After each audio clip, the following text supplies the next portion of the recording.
పేరు మోహన్ రెడ్డి, మా తమ్ముడు వెంకటరెడ్డి, ఇద్దరం కలిసే జాయింట్ మేము, డివైడ్ కాలేదు. 25 సంవత్సరాలు అవుతుంది మా బోర్వెల్ ఫీల్డ్ నర్సంపేటలో.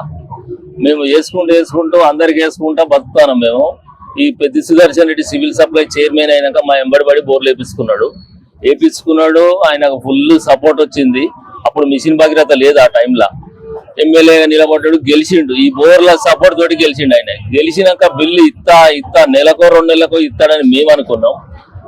10 సంవత్సరాలు తిప్పుకొని మమ్మల్ని ఎటు కాకుండా చేసిండు. మీ బోర్లకు అప్పుడు అప్పులు తెచ్చి చేసినాం.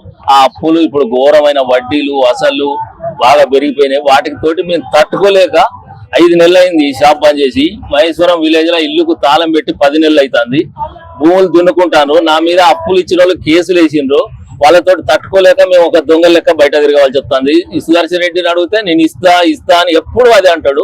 కేటీఆర్ దగ్గర పోతే తమ్ముడు ఆగు నువ్వు మంచి పని చేసినావు కానీ మన గవర్నమెంట్ వస్తుంది ఇస్తా, నేను అప్పుడు చూసుకుంటాను, మీకు బాగానే చూసుకుంటాం అన్నాడు. ఆయన చాలా తిరుగుతాయి. తెలంగాణ భవన్ పోతే హరీష్ రావు దగ్గర పోతే మీరు అప్పుడే అడగాల, ఇంకొకసారి వచ్చినాం అనుకో బాగుంటది అని ఆయన సీరియస్ వార్నింగ్ ఇచ్చిండు. హరీష్ రావు బాగా వార్నింగ్ ఇచ్చిండు. ఆయన మేము బోర్లేసి తిరుగుతాం సార్ అంటే, నువ్వు అప్పుడు వేసినావు, అప్పుడే తిరిగి వసూలు చేసుకోవాలి, ఇప్పుడు ఎందుకు వస్తావు నువ్వు, వస్తే మళ్ళీ గవర్నమెంట్ వచ్చినప్పుడు చూసుకుంటా పో, లేకపోతే లేదు పో అని ఆయన వెళ్ళగొట్టిండు. ఆఫీసుల నుంచి వెళ్ళగొట్టిండు హరీష్ రావు. సుమారు అంటే 15 కోట్ల నష్టం అయింది మాకు. అది తెలంగాణ భవన్ లో లీగల్ సెల్ లో ఇచ్చినాం. మా ప్రాబ్లం మొత్తం చెప్పినాం. ఆ కేసీఆర్ దగ్గర పోయినాం, ఆయన రానిత్తలేడు. ఎమ్మెల్యే అన్నా ఫోన్ చేయాలి, మినిస్టర్ అన్నా ఫోన్ చేయాలని 5-6 సార్లు గడికాడి పోవుడు. ఆడ సెక్యూరిటీ వెళ్ళగొట్టుడు.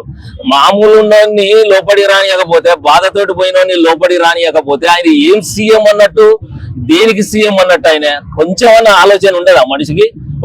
ఎంత బాధతోటి పోయినోని మరి ఏందో వాళ్ళ మప్పి లోపడిగానే పిలుచుకొని అడగాలి. అది న్యాయం చేసినట్టు.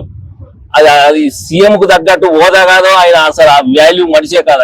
ఆయన ఏ మనిషో ఇంకా. మేము 4 సార్లు 5 సార్లు పోయినాం, మళ్ళీ రిటర్న్ ఏడ్చుకుంటూ వచ్చినాం.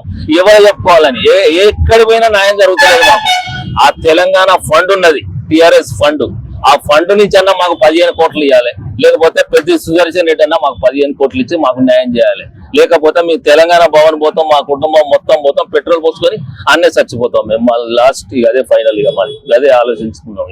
మేము ఎందుకంటే ఇక్కడ అప్పులతో తట్టుకోలేకపోతాను.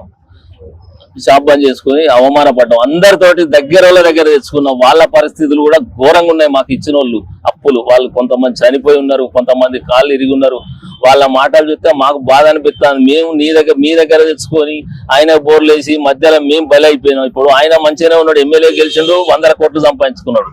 కానీ మేము అప్పులు తెచ్చి చేసినందుకు మేము బలి అయిపోయినాం. మిమ్మల్ని బలి చేసినట్టు అయిపోయింది. మాకు అప్పులు ఇచ్చిన వాళ్ళకి మేము న్యాయం చేస్తున్నాం. ఇప్పుడు వాళ్ళకు న్యాయం చేస్తే చాలు.